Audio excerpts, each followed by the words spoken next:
আলহামদুলিল্লাহ, নরেন্দ্র মোদীর পতন এখন সময়ের ব্যাপার মাত্র। আন্দোলনকারীরা মোদীর বাসভবনের দিকে এগিয়ে যাচ্ছে।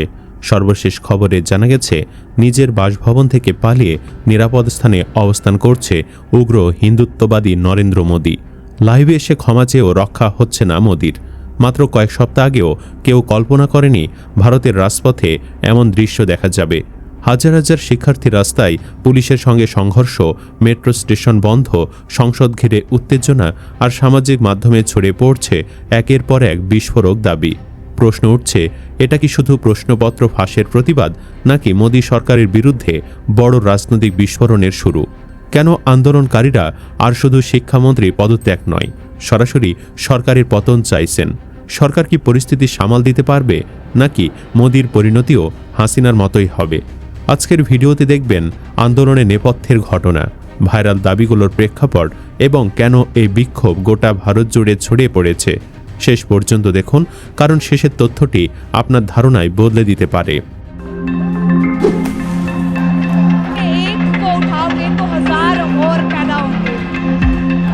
ভারতে পরীক্ষার প্রশ্নপত্র ফাঁস এবং শিক্ষা ব্যবস্থার চরম অব্যবস্থাপনার বিরুদ্ধে শুরু হওয়া অনলাইন ক্ষোভ পরিণত হয়েছে সরকার বিরোধী আন্দোলনে। যে আন্দোলনে কাঁপছে দিল্লির রাজপথ। লাখ লাখ তরুণ শিক্ষার্থী ও চাকরি প্রার্থীদের এই বিশাল বিক্ষোভ মোদী সরকারকে বড় ধরনের দুশ্চিন্তায় ফেলে দিয়েছে। শুরুতে আন্দোলনের দাবি ছিল শিক্ষামন্ত্রী ধর্মেন্দ্র প্রধানের পদত্যাগ, কিন্তু এখন বিক্ষোভকারীরা সরাসরি মোদী সরকারের জবাবদিহি চাইছেন। শুধু একজন মন্ত্রী নয়, পুরো শাসন ব্যবস্থার ব্যর্থতার দায় চাপাচ্ছেন তারা। পর্যবেক্ষকরা বলছেন, এবারের আন্দোলন আগের অনেক বিক্ষোভ থেকে আলাদা। এর পেছনে রয়েছে কয়েকটি গুরুত্বপূর্ণ কারণ। প্রথম দিকে শুধু শিক্ষামন্ত্রী পদত্যাগের দাবি ছিল, কিন্তু ধারাবাহিক প্রশ্নপত্র ফাঁস, শিক্ষার্থীদের অসন্তোষ এবং চাকরি নিয়োগে চরম ব্যর্থতার দায় এখন প্রধানমন্ত্রীকেই দেওয়া হচ্ছে। বিক্ষোভকারীদের বক্তব্য হচ্ছে, শুধু মন্ত্রী বদলে হবে না, পুরো সরকারের জবাবদিহি চাই। অনলাইনে শুরু হলেও এখন এটি স্বতঃস্ফূর্ত যুব আন্দোলনে পরিণত হয়েছে। সংসদের সামনে যারা জড়ো হচ্ছেন তাদের অধিকাংশই কোনো রাজনৈতিক দল বা সংগঠনের নেতৃত্বে আসেননি, নিজেদের উদ্যোগে রাস্তায় নেমেছেন। ফলে এই আন্দোলনকে সহজে নিয়ন্ত্রণ বা দমন করা সরকারের জন্য কঠিন হয়ে পড়েছে।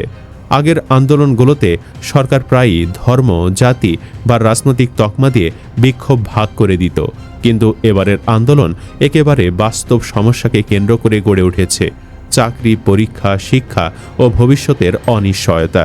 এটিকে কোনো নির্দিষ্ট গোষ্ঠীর আন্দোলন বলে চালিয়ে দেওয়া যাচ্ছে না। দিল্লি থেকে মুম্বাই, ভারতের বিভিন্ন রাজ্যে দাবানলের মতো ছড়িয়ে পড়া ছাত্র আন্দোলন দমনে নজিরবিহীন ও বিতর্কিত কৌশল অবলম্বন করেছে মুম্বাই পুলিশ।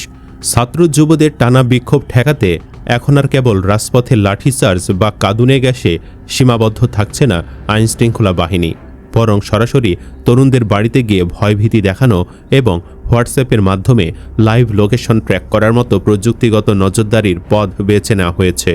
কিন্তু কিছুতেই কাজ হচ্ছে না।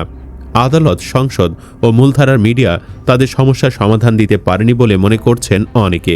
প্রাতিষ্ঠানিক পদ ব্যর্থ হওয়ায় তারা রাজপথকেই একমাত্র ভরসা মনে করছেন। এক মাসের বেশি সময় ধরে চলা এই আন্দোলনে সরকারের উচ্চ পর্যায়ের কোনো প্রতিনিধি বিক্ষোভকারীদের সঙ্গে আলোচনায় বসেননি বলে অভিযোগ। শিক্ষার্থীরা জানতে চাইছেন বারবার, প্রশ্ন ফাঁসের দায়কার, কি সংস্কার হবে, কেন কেউ দায় স্বীকার করছেন না।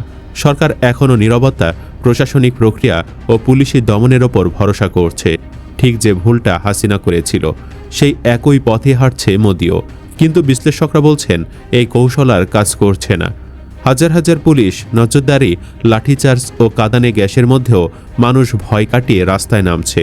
আন্দোলনকারীদের মতে, এবার বিভাজনের রাজনীতি বা ভয় দেখিয়ে আন্দোলন দমন করা সহজ হবে না।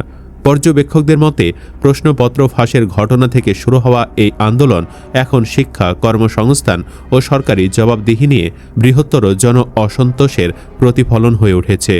শেষ পর্যন্ত হাসিনাও যেমন ক্ষমা চেয়েছিল, মোদিও সেভাবেই ক্ষমা চেয়েছে, কিন্তু কাজ হচ্ছে না। আন্দোলনকারী শিক্ষার্থীদের প্রতি নরেন্দ্র মোদীর বার্তা অবশ্য আসে সকাল বেলাতেই।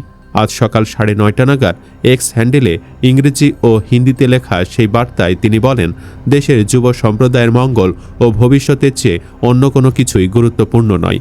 প্রশ্নপত্র ফাঁসে জড়িত ব্যক্তিদের দ্রুত কঠোর শাস্তি দিতে আমরা ফাস্ট ট্র্যাক আদালত স্থাপনের সিদ্ধান্ত নিয়েছি। এজন্য সংশ্লিষ্ট কর্তৃপক্ষ ও অফিসারদের প্রয়োজনীয় ব্যবস্থা গ্রহণের নির্দেশ দিয়েছি।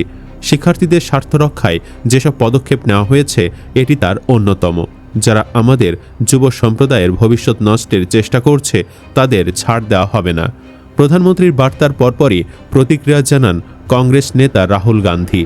সকাল 10:10টায় এক্স হ্যান্ডেলে প্রধানমন্ত্রীর বার্তা ট্যাগ করে তিনি লিখেছেন, আপনি যুবাদের ভবিষ্যৎ সবচেয়ে বেশি নষ্ট করেছেন। আমাদের শিক্ষা ব্যবস্থাকে সম্পূর্ণভাবে করায়ত্ত করে ধ্বংস করায় উৎসাহ জুগিয়েছেন। এজন্য যারা দায়ী তাদের প্রত্যেককে আপনি রক্ষা করেছেন। এরপর রাহুল শিক্ষার্থীদের দাবিগুলো উল্লেখ করে লিখেছেন, ছাত্রদের দাবি পরিষ্কার। 1. ধর্মেন্দ্র প্রধানকে বরখাস্ত করুন। 2. শিক্ষার্থীদের কাছে ক্ষমা চান। 3. যারা শিক্ষার্থীদের নির্যাতন করেছেন তাদের বিরুদ্ধে ব্যবস্থা নিন। রাহুলের এক্স বার্তার ঠিক আগেই ককরোচ জনতা পার্টির এক্স হ্যান্ডেলে মোদির বার্তা ট্যাগ করে লেখা হয়, ধর্মেন্দ্র প্রধানকে ইস্তফা দিতে হবে। গতকাল দিবাগত রাতে 3 দফায় যন্তর মন্তরে শিক্ষার্থীদের সঙ্গে পুলিশের সংঘর্ষ বাধে। তাতে বেশ কিছু আন্দোলনকারী শিক্ষার্থী ও পুলিশকর্মী আহত হন। পুলিশ লাঠি চালায়, কাঁদানে গ্যাসের শেলো ছোড়ে। আটক ব্যক্তিদের বিরুদ্ধে এফআইআর করা হয়েছে। এই গোলমালের দায় সিজেপি নেতারা চাপিয়েছেন বিজেপি ও দিল্লি পুলিশের ওপর। সিজেপি নেতা অভিজিৎ দীপকে গণমাধ্যমকে বলেছেন, এতদিন ধরে আমরা যন্তর মন্তরে আন্দোলন করছি, কোনো গোলমাল হয়নি। 1 মাসের ওপর হয়ে গেছে, কোনোদিন এমন ঘটেনি, এখন হচ্ছে। বিজেপি ও পুলিশ এসব করাচ্ছে। অভিজিৎ বলেন, আন্দোলন দিন দিন জোরালো হচ্ছে দেখে বিজেপি নির্দেশে পুলিশ গুন্ডা পাঠিয়ে সহিংসতায় উস্কানি দিচ্ছে। পাথর বোঝাই গাড়ি আনা হচ্ছে, বিজেপি লোকজন সেই পাথর ছুটছে।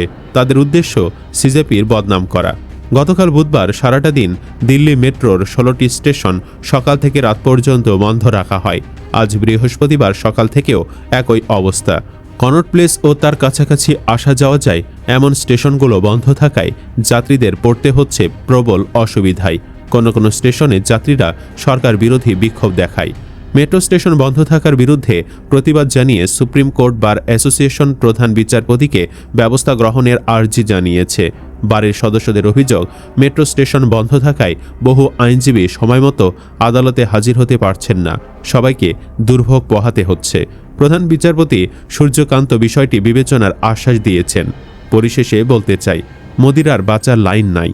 এই আন্দোলনে ডিপ স্টেট, আমেরিকা, চীন, ব্রিটেন, তুর্কি পিছন থেকে শক্তি ও সামর্থ্য জুগিয়ে যাচ্ছে।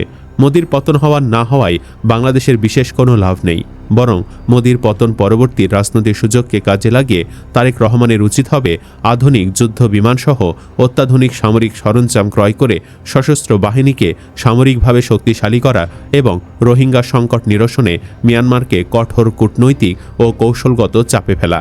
আমাদের সবার চাওয়া ৩৬ জুলাইয়ের আগেই মোদির পতন হোক। ভারত যেমন দেশ অনেক বড়, তেমনি ভারতের গণতন্ত্র বাংলাদেশের মতো না। ভারতের বিভিন্ন রাজ্যে বিভিন্ন সরকার ক্ষমতায় এবং মোটামুটি বেশিরভাগই মোদি বিরোধী।